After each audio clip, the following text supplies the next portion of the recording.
we rank our skill players every week. So like one through maybe 8. His basketball game went late. He's not going to be able to get in till midnight. So it's like, all right, I guess he, again, is talking to us like we got to go to the hotel at midnight and make sure he gets checked in. And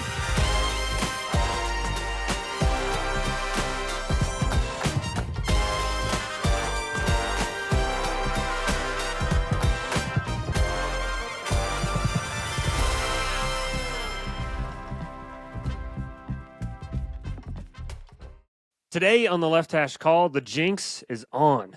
Our guest is a coach whose journey through football has touched nearly every level of the game, a former junior college quarterback in Southern California, a former FCS competitor at Northern Arizona, as well as a team captain and quarterback at Tabor College. Now, he is leading one of the most explosive offenses in NAIA, the associate head coach, offensive coordinator, quarterbacks coach at Southwestern College. Also, the KCAC Bizzle Assistant Coach of the Year, Ryan Nelson. How are you today, man? I'm doing good. How are you? I am doing well. Thanks for jumping on. As far as, since the season is wrapped up, what's kind of been on your plate? And I'm assuming, obviously, getting into kind of the recruiting grind here a little bit. What's kind of been going on since the season wrapped up? We take like a brief moment, sort of catch our breath and give a little eulogy to the season and say, it was good. We enjoyed all the memories, but kind of on to new things. So yeah, it's just I kind of joke with my wife. It's kind of like Groundhog Day here. It's the same every day. It's just, recruiting, being on the phone, reaching out to kids or visiting schools, doing stuff like that. And then, in between all that, you're just, you're starting some off-season breakdown stuff and kind of seeing what you did and what you did well and trying to get prep for spring ball this next year. So, but it's definitely full speed ahead on recruiting and trying to replace a couple key pieces. I know that, some coaches, they break down the last game and then they might not revisit it until, March maybe. Are you kind of in a similar boat, or are you kind of, I want to know what we need to work on so that, you want to go clinic somewhere, you want to, meet some guys? Like what's kind of your process as far as, getting feedback on the season, as well as, obviously implementing some of the things that you think you might need to work on going forward? I'd say we just do like a very base sort of breakdown. We do some self-scouting stuff throughout the year, so we've got a good idea of what we do. But then it's sort of looking at the larger picture throughout the year and saying like, hey, how did we start drives? How did we do on third and shorts and stuff like that? And just sort of like waiting till March is fine, but we get our guys back in January, and I want to have a pretty good plan with those guys in terms of, hey, these are things we did really well. Let's keep kind of hammering at this, or these are things that we struggled with this last year.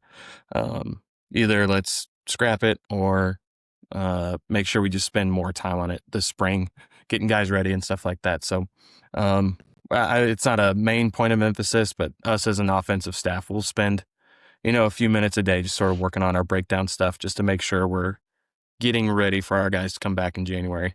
So yeah. You look at some of these, statistics from this season, 51, almost 52 points a game, almost 550 yards of offense, 44 passing touchdowns, 33 rushing time. I mean, statistically, you guys, I'm looking at some of these scores as well. You guys had a phenomenal season. Obviously, there's 3 more wins you'd rather have, right? Obviously, but that's obviously the biggest piece of that whole thing. But do you feel like you took a pretty big jump this year in 2025? And from your perspective, why do you think, at least offensively, you guys really were clicking in the way that it did? I think going from 23 to 24, we made a conscious decision of how we were going to practice and how we were going to prepare.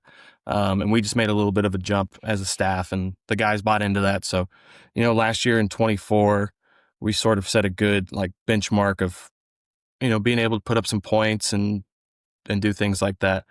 Honestly, this year, Like I just always go back to with our group and our staff, just how we practice. We just practice extremely hard and very good, intense, focused practices. And to me, that's where we made a humongous jump this year. Was our best football players just loved practicing. You know, I wouldn't say they were overly passionate about it every day. You know, it's like mid-October and it's a Wednesday and it's the same Wednesday practice we've done for 7-8 weeks, but they loved the whole process of the week getting ready for Saturday. And yeah, at this level, it's just, you recruit really good football players and you sort of cut them loose on Saturday and let them go make plays. So, but yeah, I think all of our offensive staff does a great job preparing their own groups, and then we just have guys that really value the prep part, the practice part, and to me, that's where we made a huge jump this year. You guys play an absolutely loaded schedule. Obviously, you play a good non-conference schedule, but then obviously the KCAC is absolutely loaded with teams like Friends and McPherson and Kansas Wesleyan as well, who's receiving votes there towards the tail end of the year. What do you think this season taught you taught you yourself as a play caller? I think there was definitely moments. I think every year you try and learn something new, and like there was definitely moments this year where I tried to call a perfect play and it didn't work out, or I tried to call like a play for the moment.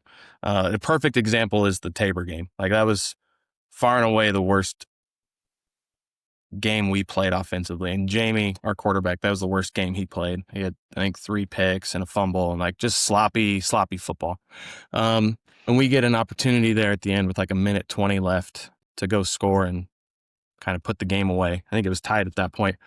And so we call like sort of like a double tight quarterback run RPO deal, and we pick up a yard. And I'm just sitting there. I'm like, Matt, who's our All-American receiver, I'm like, Matt's our best player. Let's just give him a shot to go score. So we call corner post. Jamie throws it up to Matt. Matt comes down with it. We score. And it was just one of those moments again that like reaffirms like, it's just like, stop thinking you're smart. Like, yeah, right. Recruit good football players, get them ready to play, allow them to go make plays. Obviously you want to like call plays that put guys in good spots, but at the end of the day, it's like Matt's going to go make that play. Jamie's going to go make that throw. Like, those things are what make the play go, not you sending in the signal. So. Stop getting in your own way a little bit. It's like, these guys, they've worked hard. They've put in the work for a reason. It's like, let me just, put them in a good spot for sure, but kind of eventually you just kind of got to get out of the way. And I think that's obviously a big growth piece there. But I want to talk about you and your journey here. Obviously growing up in Southern California, you start out going to a JUCO right out of high school. What did kind of that experience, what was that experience like? And obviously at that level, you really have to earn those opportunities and at times, make your own opportunities. Yeah.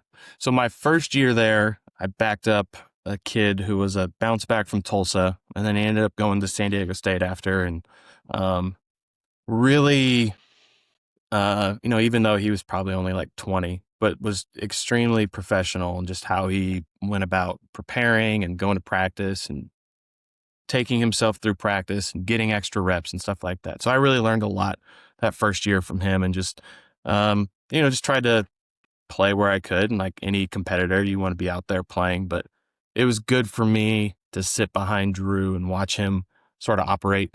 And then that second year, we had a good team, and I was able to win the starting job. And at that point in time, I just had a lot of confidence in myself to go out on the field and make any throw I needed to. And we had some good players out there. And so it was just a lot of fun. I mean, I think about that time of my life. I feel like I still didn't really know football. I was just out there. There's still a little bit of like recess ball factor in it where it's like, for sure. And that go ball looks like it's going to be open right there. I'm going to go cut loose and let it rip. And so, but yeah, it was all good. And this was, I joke with our guys because this was back in the day before huddle. So I had to go into my head coach's office and make my highlight tape, download it to a DVD, burn all the DVDs, Oh, put them in jeez. mailers, send them out to coaches. Hopefully it gets to his office and he can watch it and stuff like that. But um, so it was back in the day a little bit, but yeah, I mean, it was super fun experience being around just a lot of good football players who were extremely hungry for some success and then trying to get on to the next level as well. So Yeah, it the just transfer portal is certainly very different, now than it was yeah, then, and obviously JUCO. That's obviously the purpose is to go somewhere and hopefully yeah, jump up. And I've heard you talk about being the eternal four-string quarterback at yeah, Northern Arizona. Obviously, not an easy situation to be in because you I think you said something like they just kept recruiting guys that ended up just flat out being better. And yeah. but what did you learn from that situation specifically? Even though you weren't maybe necessarily getting the exact experience at Northern that you Mhm. were you were hoping for, but speak to some of those things that maybe Yeah. you learned from that. I mean, the first thing is I just learned a ton of football, and it was, it was like going from like high school math class to like a level 400 college math class, like just learning about fronts and blitzes and coverages and body language from guys and how we protect ourselves in certain uh, schemes and when we want to check in and out of runs and uh, all that sort of stuff. And so I really began to fall in love with that aspect of football because up until then I had just, like I said, like very rudimentary, like base levels of football. Is it open or closed? And then kind of go from there. And this was really, really in depth. And so I think it was my second spring there. It all sort of clicked and slowed down, and I was like going out there to go play and do some scrimmages and team stuff, and I was like, this is pretty cool. Like I know where all 22 guys on the field are about to be going and moving, and where the ball needs to go. Um, and yeah, you again, like you want to be a competitor, you want to be out there and playing, but just had some really, really good football players, and I think that's where I learned that I loved football. Um, more than I loved necessarily being out there and being the guy. Like I loved all the aspects about being on a team. One of my best friends was a kid who started there, and he was a freshman, and we ended up being roommates and stuff like that. And just watching his growth by spending time together, watching film, going through the playbook, and it's tough because he goes out there and he's 6'3" and he's got a rifle attached to his shoulder, and he's out there making plays and doing things that I necessarily couldn't. But it was fun to see it sort of like click for him. And that's kind of when I realized like this coaching thing is pretty fun. So, and I think the other thing too is, in our unit, we always talk about being competitive.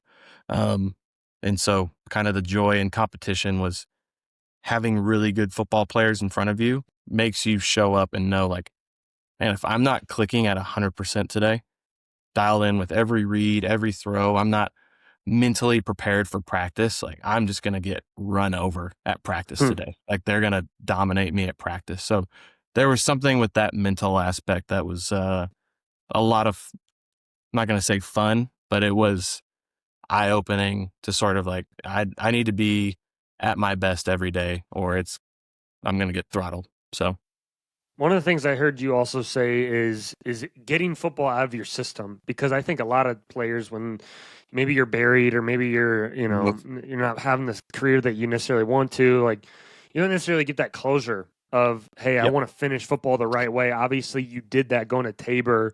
Mm-hmm. You were a team captain, a quarterback, really decorated quarterback there.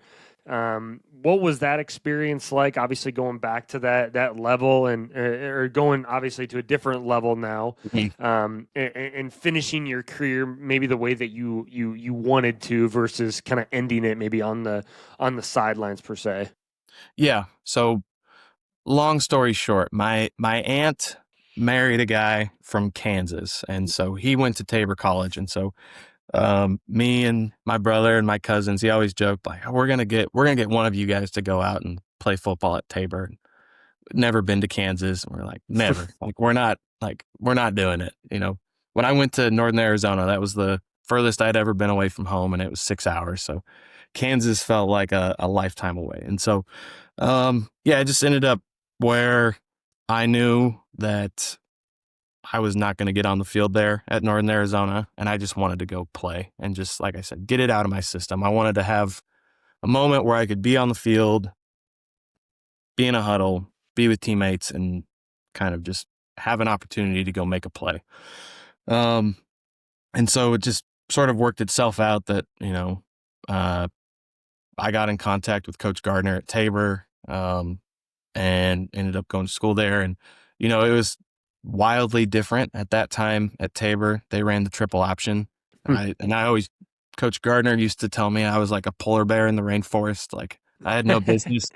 I had no business running the triple option. I wasn't, I probably wasn't stressing out a lot of defensive coordinators if I was keeping it on veer or midline or anything like that. But it was fun. It was fun to learn that offense and just have a totally different thought process on how to win a football game and how to run an offense. And it was my first taste of NAIA football, and I had never experienced it before then. I didn't really know anything about it.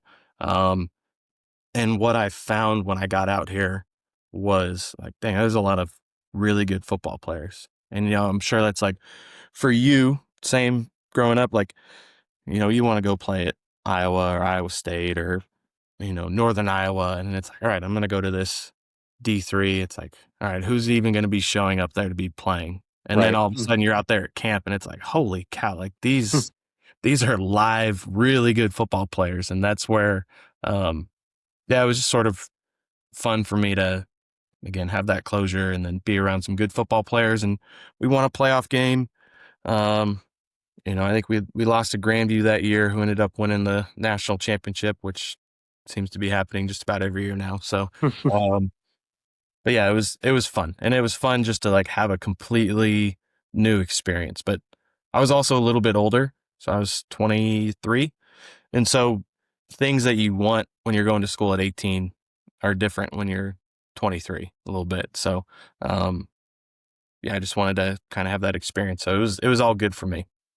I think it's definitely something that gets a little misconstrued at times is the level of football or, maybe what division you want to go play at, D3, NAI, D2, whatever the case is. And you show, like you said, you show up and you're like, man, I guess all these guys were the best player on their high school team. And, Yeah. you're even the guys that, are quarterbacks with you. And obviously, if there's obviously exceptions and guys that maybe aren't necessarily, I guess, maybe a threat or whatever the case is. But there's a lot of really good football players at every single level. It doesn't matter where you're at. But you jump straight into coaching to Lindenwood, like you mentioned before. Also, were the operations director. What did that being a part of the ops team as well, obviously running that thing. What did that teach you about basically how a program runs versus obviously you're in the coaching office as well, but what was that experience like? Yeah, I think when you get into coaching, you think it's all like whiteboards and film and talking with kids. And then it's, especially like as a GA, it's like, hey, someone needs to vacuum the locker room. And you're kind of looking around like, is that us? Is that where it's supposed to be? Yeah. And then it's, hey, we've got a recruit coming in this weekend. Need you to book him a hotel. So you get all that booked, you get the flights booked. You're doing all that stuff. You're getting reservations for dinners and doing all that sort of stuff. And then it's, hey, so and so, he's, his basketball game went late. He's not going to be able to get in till midnight. And so it's like, all right, I guess he again is talking to us like we got to go to the hotel at midnight and make sure he gets checked in and things like that. And so I think when you're young in coaching, and it sort of stays at this level the whole way, it's just all of the things that go into making an organization run, and just having your fingers all over all of it. Like you're recruiting, you're in operations, you're cleaning up the equipment room, you're doing film.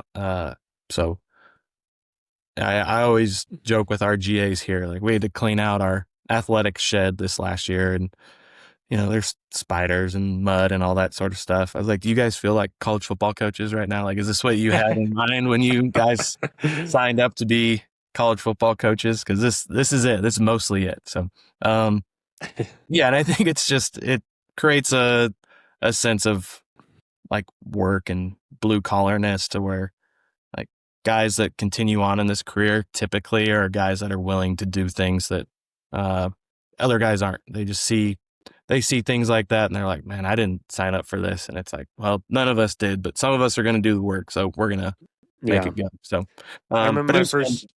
I remember my first year my first year coaching as a GA at Riv, and I remember our head coach comes in and says, "Hey, there's a bunch of jerseys in the equipment room. Need you to just throw them all in the dumpster." I'm like, all right, yeah, no problem. So we go and throw them all in there, and we're back in the office doing something, and head coach comes back in the office. He's like, "Hey guys, we need those jerseys back. We need the jerseys." And I'm like, "Wait, they're all in the dumpster." And he's like, "I don't know." And so we get a ladder, we climb up there, and we're dumpster diving for like. He's like, "I don't need every jersey. I need these like specific jerseys." And I'm like, "Oh my gosh!" And so we're like climbing through trash and trying to figure out where stuff is, and it's just kind of one of the things that you do. Yeah. And then you go back to the JUCO level, go to Santa Barbara and coach the receivers, and I'm assuming at the JUCO level, it's a different. Obviously, as a player, like you're just thinking about going up, obviously, but at the junior college level, not only are you trying to get players to go elsewhere, that's a part of kind of the obviously what it's about, but obviously getting players to come in, then it feels like probably a nonstop recruiting cycle, right? And a nonstop trying to get your kids new opportunities. What was that stretch like? That was probably the stretch of my career where I realized like if I wanted to stay in this, it was just going to require a lot. Because you are recruiting, especially at that level and out in California, like you're recruiting basically until the ad drop date of the fall semester. Like, cause those kids can just pick up and leave and they can go ahead and start school somewhere else and go get enrolled somewhere else at that point in time. So you're sort of recruiting all the way up until that point. And out there, it's a little different than out here. Like those kids aren't on scholarship. So, they're having to find jobs, they're having to pay rent, they're doing all that sort of stuff. So, I mean, it was fun. And I think myself being a junior college player, I felt like I related with those guys a little bit. And one thing that Coach Meropoulos, our head guy out there, was adamant about was, even if we were going to be an okay team, the guys that we were sending on to the next level were going to know how to wake up for weights, and they were going to know how to show up on time to meetings with a notebook and pencil, and they were going to know how to watch film and practice hard and do stuff like that. And so, it wasn't as bad because of Coach Meropoulos and how he ran the whole organization. Sometimes JUCO can get a bad rap of it being a free for all sometimes or loose or whatever. But, he ran a good operation. So then it was pretty smooth. But as far as like the work that went into keep kids, retain kids, get kids out, I mean, it's no fun because it's like, all right, this freshman had an awesome year. He's probably going to be gone. Like we don't get to keep him around for another year. Like, or, you get the sophomore that they finally all clicked and it's like, all right, well, he's done. He's done. So we don't get to have him. So, it was good. Obviously living out in Santa Barbara, California is a cool place to be, but, the 4-year lifestyle just fits my mentality a little bit better. Kudos to all that make it work, but then you get into your first job as an offense coordinator. Go back to the alma mater and owning an offense for the first time. I hear a lot of coordinators talk about their first experience, and it sounds a lot of stories are very similar of Yeah, it's like drinking water from a fire hose for sure. And you're trying to figure out, what are the pieces you want to do? What do you want to run? How do you want to run it? What do you remember about that first experience calling plays and really taking over an offense? Yeah, I sort of joked that it felt like for Saturdays I would just black out for 3 hours and then come back to. Where like now, last 3-4 years, like I can call plays and I have good recall of what's going on and why we're trying to do it. But that first year, yeah, I didn't get there until July. And at Tabor, we didn't have the ability to have guys there over summer. So I got there in July. We got rolling first, second week of August, and then we're playing a game like 3 weeks later. So it was, um, it was a good little jump. Maybe the worst thing that happened to me was we went out in our first game and scored like 35 points and won. So I was like, gosh, This is easy, man. I'm so good You at do this this. any day. Yeah.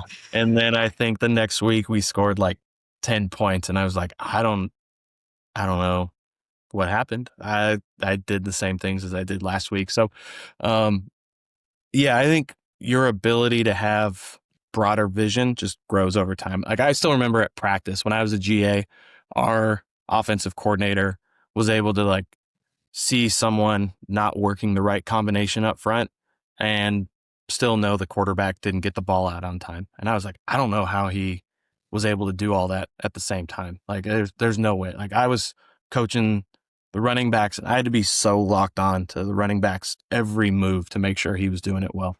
And so I just think over time you just get more comfortable, especially when it's your own offense, of knowing the timing, where everyone's supposed to be, how it's supposed to look, and then have the adjustments for that. And I think that's where early on in your career, um, like you just need to be able to have your adjustments ready or call plays that you know that you can adjust into and have some wrinkles for. Because if not, then you're just kind of throwing darts up there and seeing what lands and what doesn't. That first year at Southwestern now, obviously a little bit different, different league, obviously different, um, different situation there. What do you remember about that first year there and some of the things that, were your non-negotiables as far as, install about what you wanted to do, maybe differently than what you were doing at Tabor? What was kind of the thought process there that first year at Southwestern? Yeah, so Southwestern had just come off of a playoff season the year before, and then most of their offense was back. And so for me that year, it was really important for me having kind of an older group that I sort of blended into what they were doing, kind of adding in what I felt like we needed to do, um, as opposed to me coming in and saying like, hey, you guys scored 34 points a game or whatever last year. We're going to dismantle everything that you guys have done and put in what I want to do. So, my ego is big, but it's not that big to do that. So it was important just to kind of learn from those guys and have, the quarterbacks teach me like, hey, take me through your progressions here. Take me through your reads. Take me through these play calls. And in that first year, it was, we had a crazy amount of injuries. Like our quarterback who started week 1 got hurt during weights for week 2. And then the kid who started weeks 2 through 4 got hurt. And then the kid came in and played week 5 and 6. And then he got hurt. And then the kid who started week 2 came back in. And it was a weird year. And then like our top 3 receivers all went down with injuries throughout the year. So it was a weird year where you were sort of having to coach on the fly a little bit with personnel groupings and sort of things that when you go into the season, you're like, all right, we've got these guys, we've got these players, we've got these personnel packages. And so just being able to adjust week in and week out and put our best guys out there and be scrappy, find ways to win. So what are some of the pieces from that first season that are still foundational as far as what you do today? As far as scheme? Yeah, I mean, or just the how you teach things, how you're installing things, things that you believe in as far as what you want to do on certain down and distances. Just maybe not necessarily like what plays you run, but just kind of philosophically what you want to do. Yeah, from the beginning, and I think it's because of like we were talking about, like going back to being a fourth string quarterback. To me, it all comes down to preparation, and so we really believe in the fact that we are a Sunday through Friday unit. Like Saturday is Saturday. We either gonna like you either win or lose, but that's gonna get decided Sunday through Friday. So from the beginning, as a competitor and as a play caller, like we really just put a huge emphasis on dominating Sunday through Friday. And that's been there's no, I guess, budging with me on that. You'll never be able to convince me that guys can turn the lights on and go play Saturday. At least not at a level you need to win championship football games. So that's been like a unmovable like foundation of who we are. The other thing that we talk about and spend a lot of time on is we don't spend a lot of time talking about leaders. We talk about service. When we just go back to the best leaders that you've had in your life are people that go out of their way to serve you. They spend extra time with you. They love you. They encourage you. Maybe they got to kick you in the rear and get you going in the right direction. So, in a football room with a bunch of competitors, sometimes it's like, I need my voice to be heard. And it's just like, no, we're going to push guys up. We're going to move them forward that way. So prep Sunday through Friday, being servants. That's the biggest things we do. Yeah. And then, go ahead. And then just as far as like football, like, we spend a ton of time on our opponents, getting ready for them, and just making sure we're prepped for them. Like I am not a fan of we do what we do week in and week out sort of thing. Like you said, there's a lot of good teams in this conference, and nationally. So if I just line up with my guys who I think are awesome football players, and I just say, hey, we're just going to do what we do today, it's a disservice to them because it's not giving them the mental, schematical advantage in a game. Like, yeah, we're going to run GT. We're going to run four verts. We're going to run duo. Like, we're going to do all those sorts of things. But I just don't like the adage of like, we're just going to do what we do. It's like, you're going to walk into a good football team with good coaches on the other side, and they're going to beat the brakes off you. Right. Yeah. I mean, absolutely. It's like you said, it's a disservice to your own guys who, they've put in the work in the off season and obviously throughout their football journey to get them to where they are now. Obviously you can have the best offense in the country and, or which obviously you guys do as far as Total Yardage is concerned, but, you can have the best plays. You can run stuff that, is crazy, but if you're just, throwing stuff at a wall and seeing what sticks, like it's obviously not going to go very well. Yes. But as far as your teaching process, obviously you were a quarterback and coach the quarterbacks now. What's kind of, as far as, teaching, as far as development, as far as getting them to process things, what's kind of, I guess your take on, as far as what you want to make sure they know going into every week as well as, in the off season and getting those guys ready to play, whether it's this year, next year, or whatever the case is. Yeah. So we start every off season with the quarterbacks, and we do our QB school throughout the spring. And so we start with what is an odd front? What is an even front? What is a split backer box? What is a stack backer box? What is quarters coverage? And so we sort of work through the whole defense. Like, hey, what is this blitz? Okay. What is this stunt?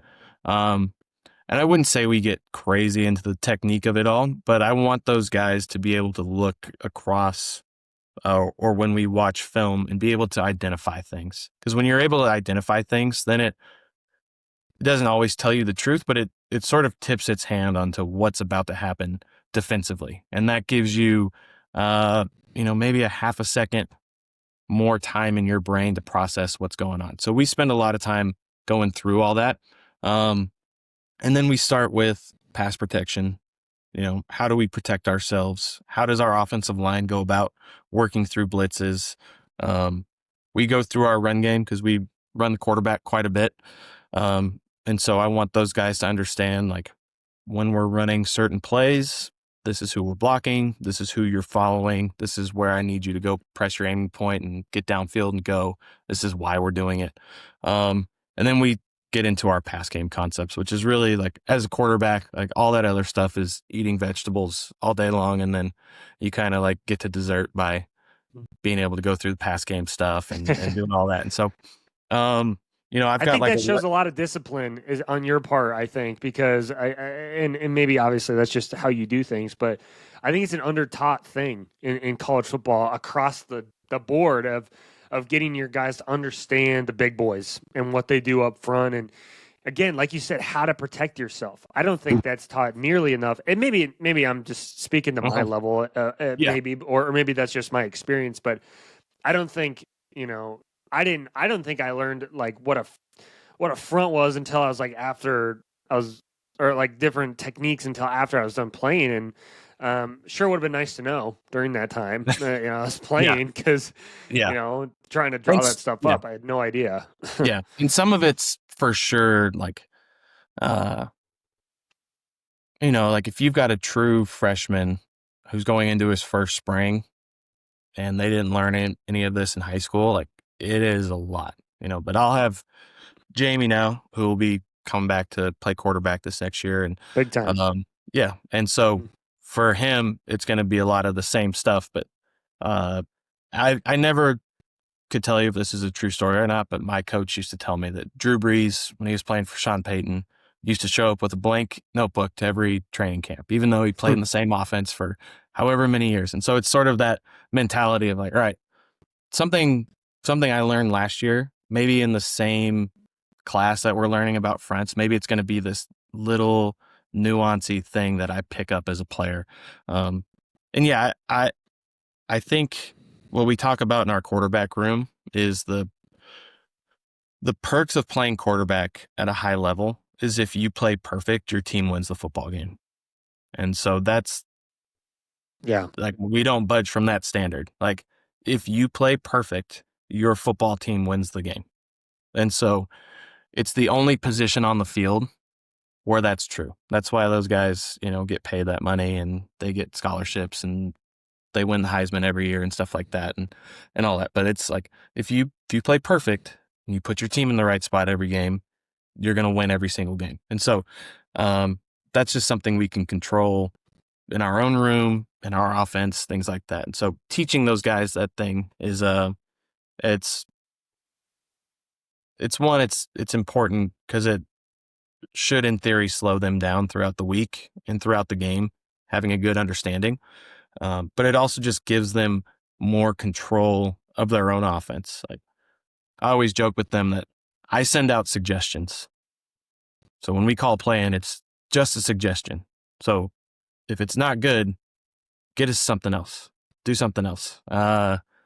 Get us out of the bad suggestion I made. So, but you can't do that if you're out there and you don't know what the front is, how to protect it, how the coverage is going to work against what you're trying to check to, and things like that. So, As far as quarterback play, I think maybe I'm wrong in saying this, but it feels like it's changed as far as maybe the development at the highest levels, maybe, or at the highest levels of college football, as far as where the transfer portal, we're getting guys in. The cerebral part of things is definitely.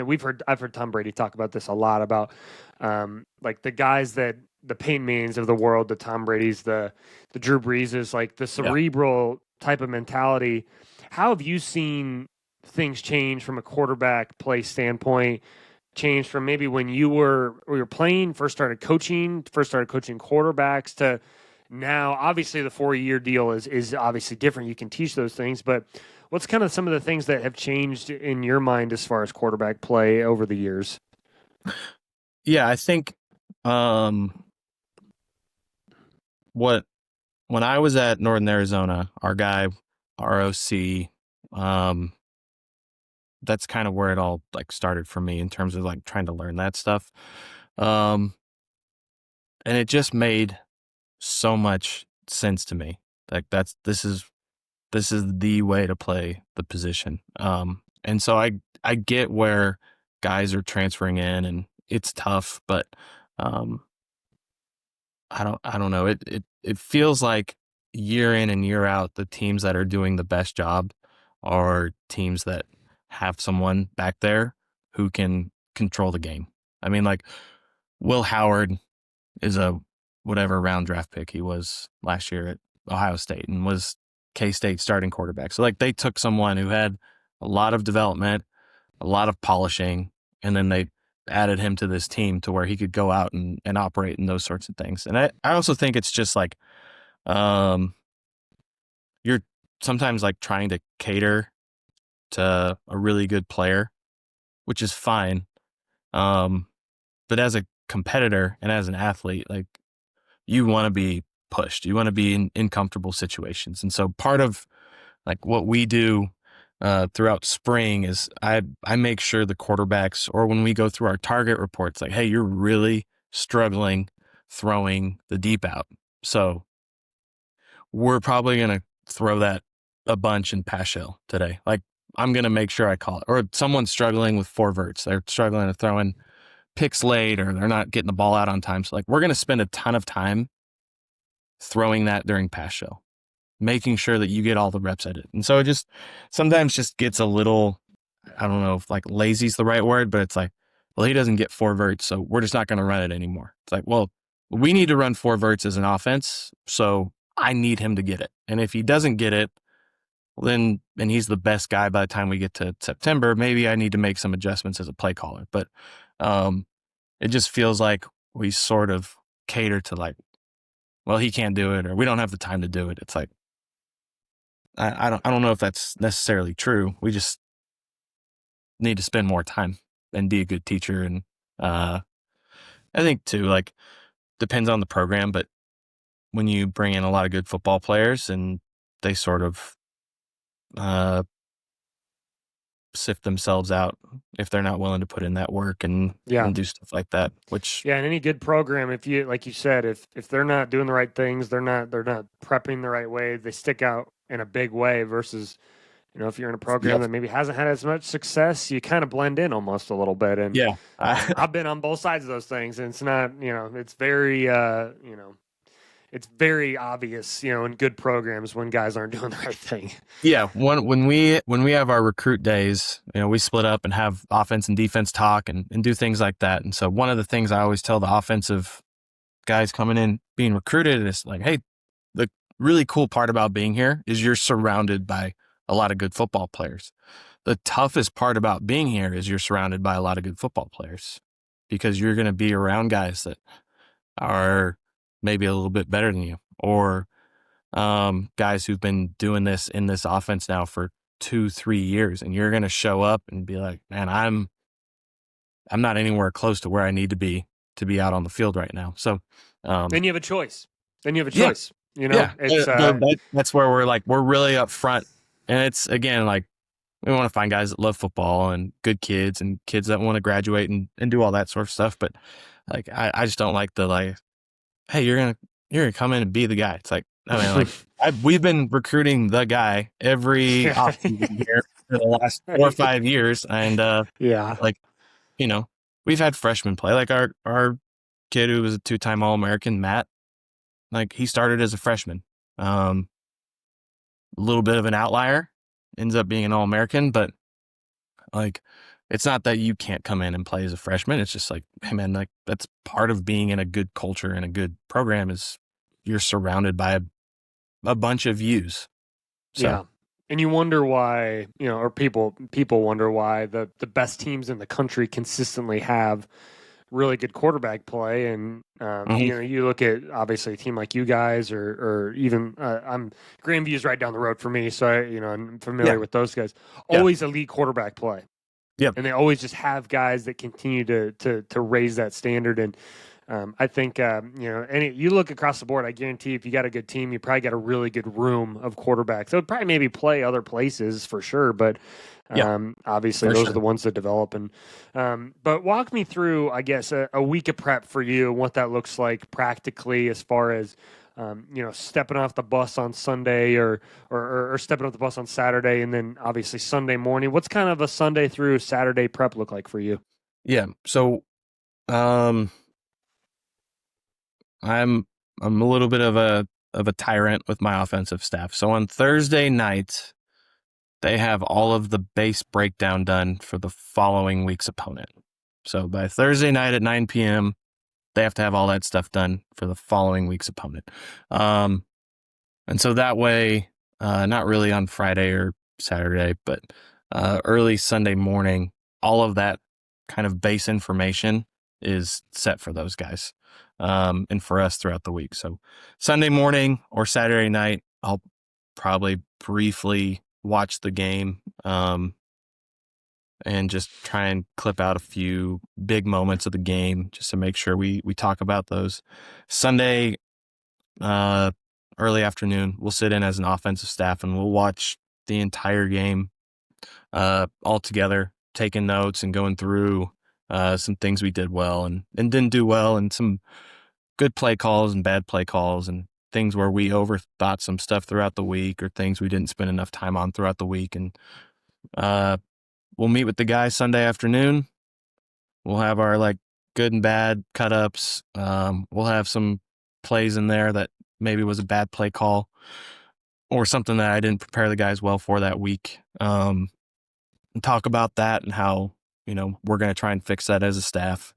And then Monday is like our heavy lifting day. So we'll get that game in from Saturday from the opponent. We'll kind of get that added into the breakdown. Sunday night, we'll keep working on all of our breakdown stuff. And then Monday, we sort of just spend the whole morning apart getting through all of our different like cut ups or breakdown data or things like that. Our offensive line coach, he's got a lot to get done by Monday afternoon when we meet. But it just gives us a really clean picture of who the defense is, who they like to blitz, whether they play man or zone, open, closed. And from there, we can start sort of like painting the picture of what the game's going to look like. The other thing that we do that I'm sure a lot of teams do it, but we've really kind of fallen in love with it the last couple of years is we rank our skill players every week. Mm. So like one through maybe 8. And it's just, and we do it blindly for the most part.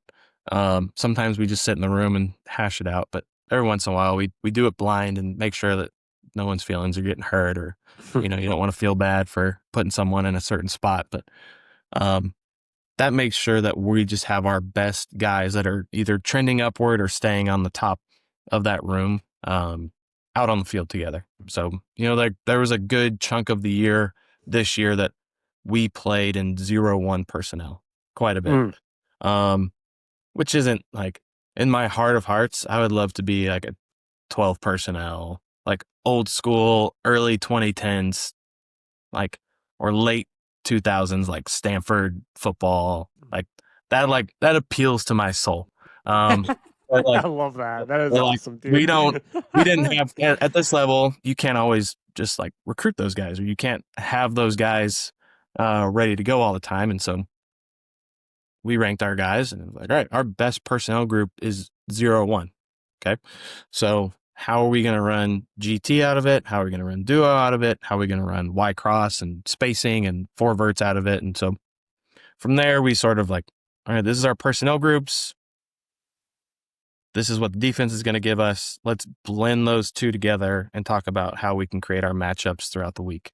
Man, I really like that. I mean, I've done something similar as far as like beginning of the year, maybe who's our top 5, but throughout the course of the week, that's interesting because that's it's like you want to get your best players on the field. Like people always talk about, players formations plays or the PFP, right, or players over plays, whatever the case is. But that's truly getting down to the you're making sure you're getting the best personnel on the field, and also kind of can reveal some things as well. It's like, hey, I think this guy's our second best receiver. I think this guy's our best player overall. Yeah. You look at maybe his, maybe the numbers as far as targets, whatever, and he's got like 10 catches at the end of the, like, man, we need to get this guy the ball more. Yeah. And that's where, Joe Smythe, who was like our first team All-American, all-purpose guy, when we would rank kids throughout the week and he played receiver, he would be like our second or third receiver. So in like order of operations of getting him the ball or creating matchups for him was not tough, but he was a notch or two down the list from Matt or Bryce or whoever. And so when he had some running back ability. And so I was like, all right, he's our second or third best guy. Let's just get him some tosses in the backfield. Let's get him on some more jet sweeps. Let's get him, I can teach him how to run the ball on GT. He's a football player. And so it was just a way to kind of get him the ball more. And then it also makes sure that, like, however anyone feels about any particular player, us as a staff is like, all right, these are our best 8 guys. These are the guys that we're going to make sure practice is geared toward these guys. We're going to make sure personnel is geared toward these guys. We're going to make sure formations are geared toward these guys getting one-on-one matchups. And then it sort of cleans up the picture for the week, as opposed to saying like, hey, we're an 11 personnel team.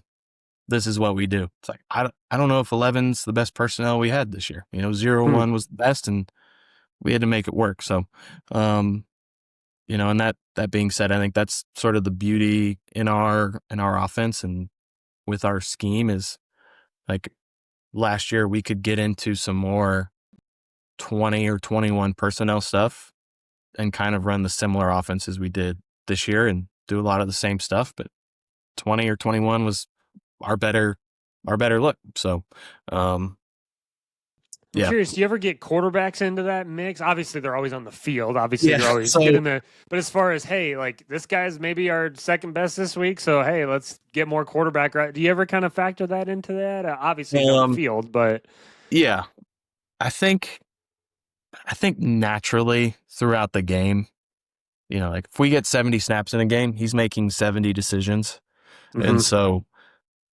I feel like naturally throughout the game, he just has those opportunities to go make plays. We did a little bit with like our backup quarterback this year. We had him we played like 2 QBs in the backfield and did some stuff like that. And because we felt like he was a very good player. He ran the ball well, he threw the ball well, and Jamie, our starter, could take a handoff and go downhill and do stuff like that. So we felt like it was just a good sort of wrinkle for us. But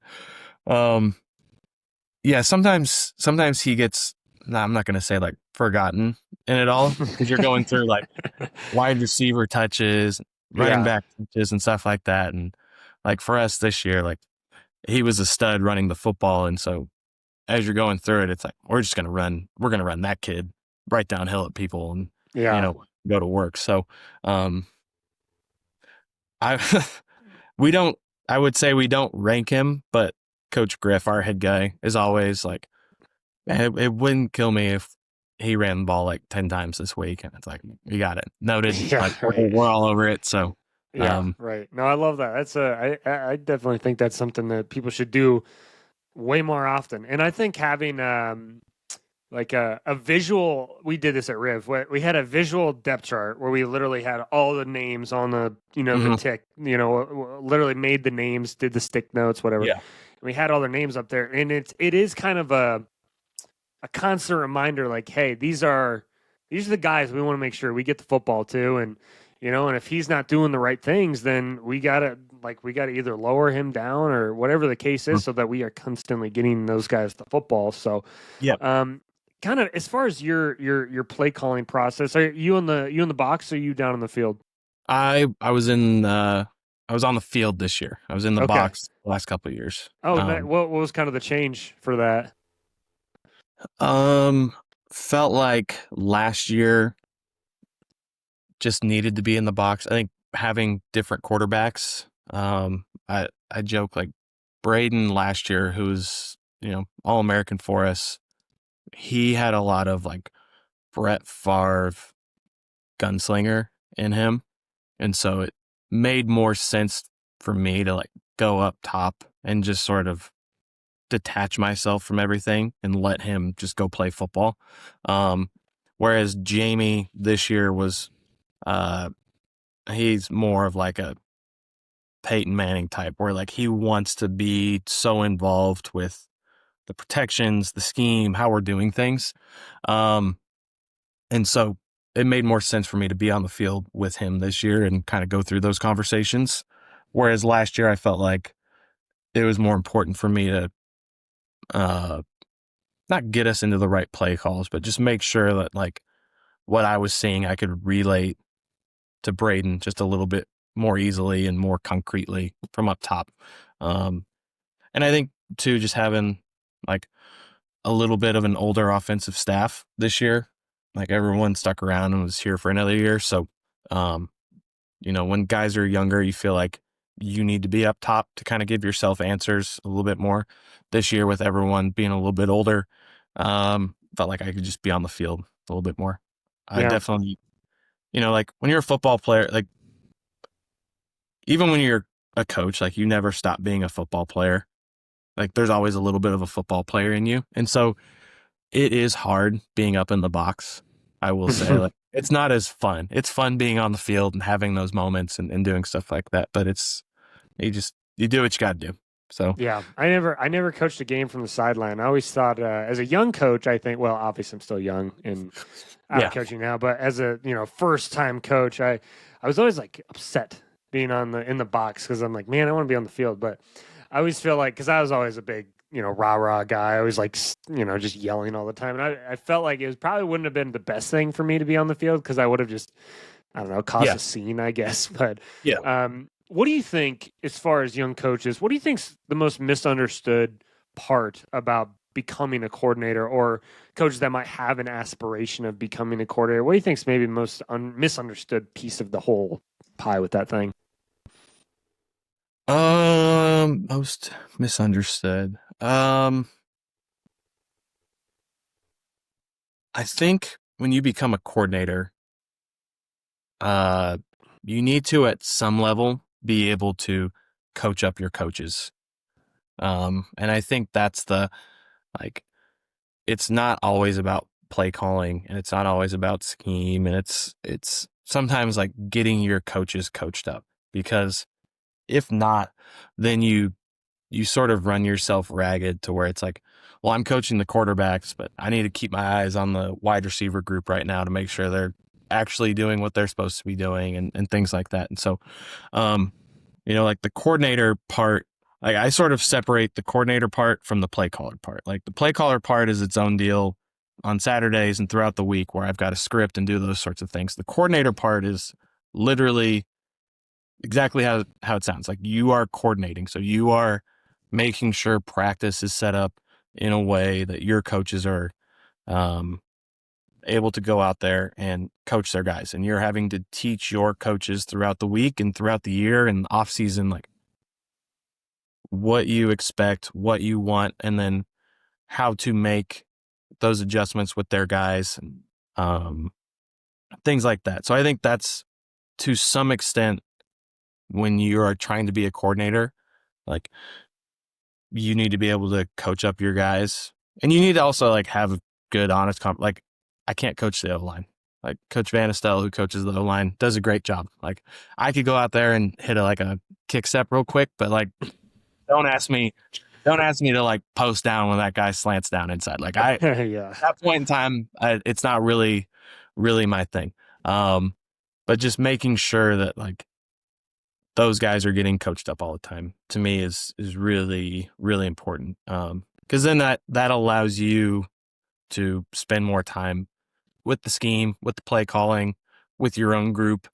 Because if not, then you are sort of like, I don't know, you're in too many places at once if you're not coaching up your own coaches. Yeah. What do you think the biggest difference between you now and maybe when you first started coaching or first became a coordinator? I mean, for sure, confidence. I think just like feeling confident in what you're trying to get done and what you're seeing. Um, we've made a conscious decision the last couple of years to be pretty reckless with trick plays and stuff like that, which is always something that I always thought was fun, but you can like scare yourself out of it because it's like, I don't know if it's the right look or I don't know if it's the good time to call it or things like that.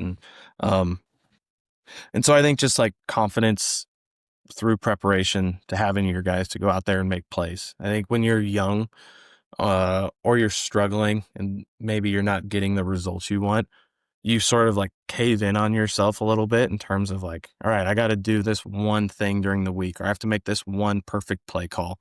Um, where I think when you have a little bit more confidence in yourself, it's like, this is the method of how we're going to go throughout the week, how we're going to prepare our guys, how we practice, so that when things show up Saturday, um, our guys are just out there playing football. And so I think you're able just to like take steps back every year. Like, I talk about maybe that first year, like if you're looking at a wall and you're trying to figure out, like you're painting the wall and you're trying to figure out like which spot needs paint.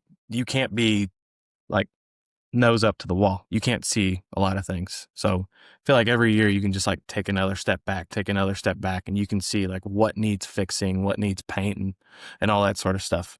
Where early on in your career, I'm not going to say you can't, but you struggle with that quite a bit. So, um, and just being able to teach like top to bottom about everything we do offensively. I think I've gotten better as a teacher. That's where I've probably made the biggest jump. I think is as a young coach, especially like the quarterback's the only position I ever played.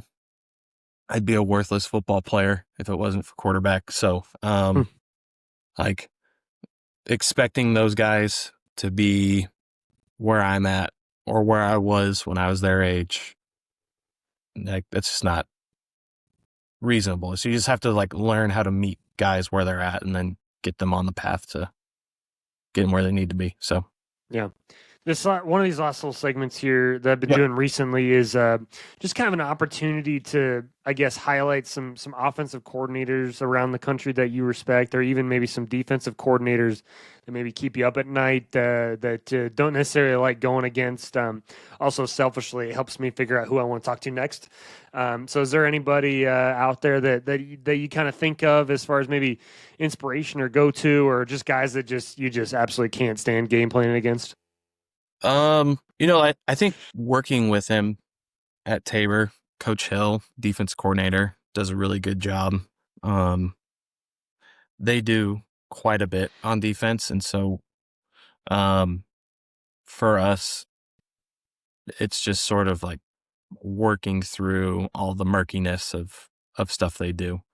Um, I thought Coach Lepke at McPherson did a really good job this year with their guys. Coach DeSoto at Evangel. I think those guys, like when you watch them on film, there's not a lot of like flash on the defense. And it's like, man, it's a lot of the same stuff over and over again. But like guys are rallying to the ball. They play really hard.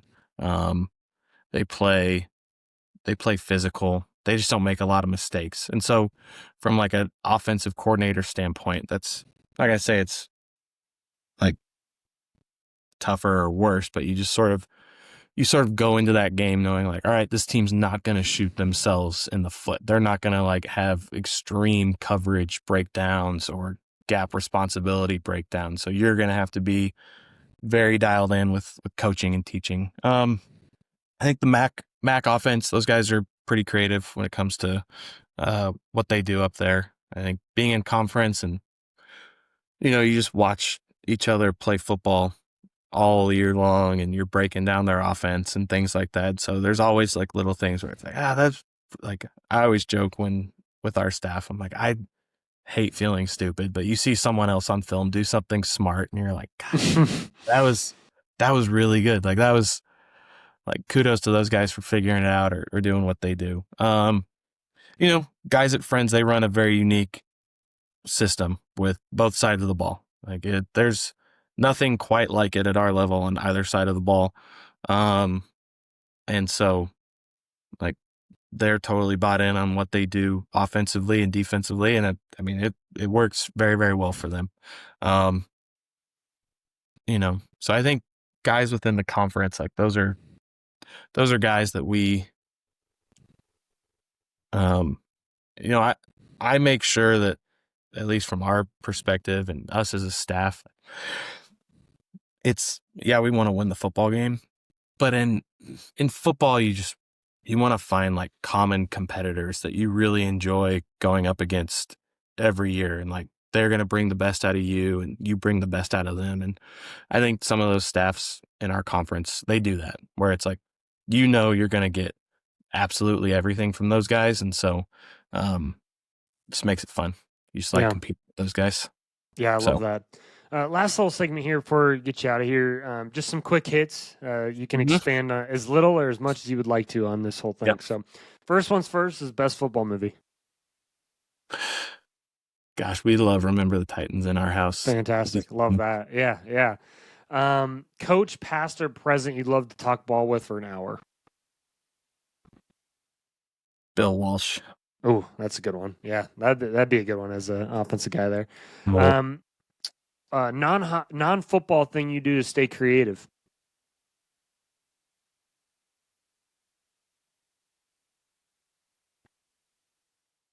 To stay creative. I'm a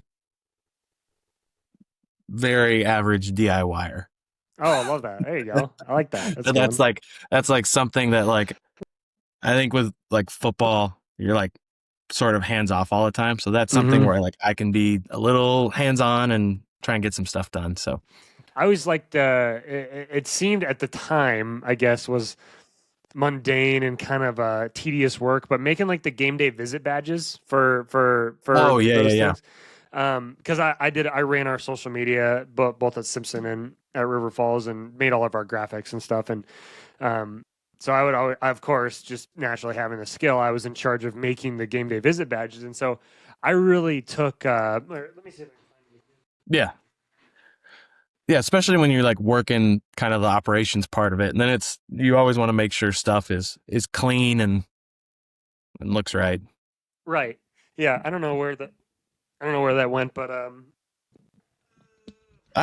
so like going back to like the football part of it. Yeah. I'd say like I tell our guys like the scouting report is for the coaches for the most part, to make sure like we've crossed our T's and dotted our I's, and we just sort of disseminate that out to the guys. But I always spend a good chunk of time on the scouting report to make sure it looks the right way. It's nice. It's visually. There's creative pieces in there. Yeah, you want to make sure it's. So like you want to make sure it's not just. Yeah. So that's probably what gets the creative juices flowing. Yeah, love that. No, that's awesome. If your offense was a band or an artist, who would it be? Put me on the spot. I probably should share I always do. This is the last thing we always do. I probably should share these. But I always like it's probably better. I'm just not. Yeah.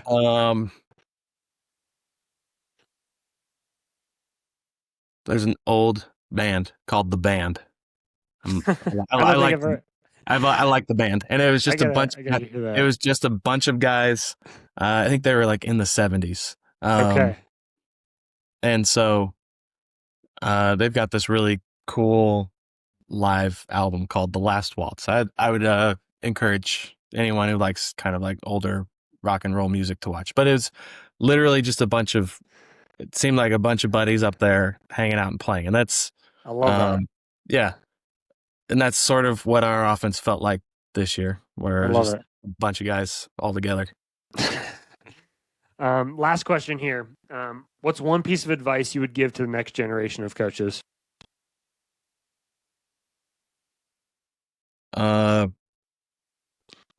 Don't work for the salary you're being paid. Work for the salary you want.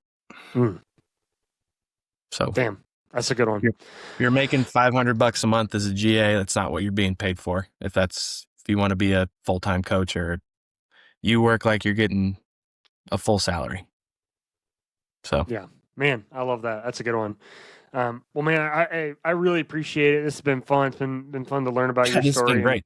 Yeah, and I'm I excited appreciate you doing all this for little schools like us and of course things like that. I think it's what gets lost in like transfer portal and stuff like that, and like is the thousands of kids around the country who are still paying to go to school and taking out loans and just trying to enjoy playing college football a little bit. So it's kind of like, it's fun. So absolutely, I appreciate it a bunch.